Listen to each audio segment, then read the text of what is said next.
Hi guys, today I will explain about how to change aspect ratio in Clipchamp. This process is really simple and easy. The first thing is open your application and import your media and Clipchamp by tapping on the option Import Media. Once your media will be imported in Clipchamp, add that in the timeline by tapping on this plus icon. And now you can see the video has been added in my timeline.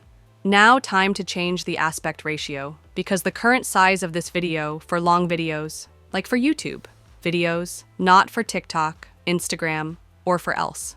So in order to change your aspect ratio, what you have to do now, I click on this video in order to change the aspect ratio of this video. Just do a random click on your screen, just like I will do a click here. And you can see here is the option of size. Just click on it.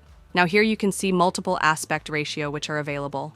Like this one is vertical, this one is square and classic, social, and something else.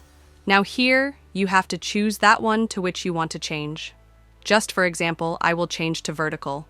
It is useful for Instagram now adjust the size of your video like I am doing. And once you will adjust the size, export your video. And it was the way which you can change aspect ratio in a Clipchamp.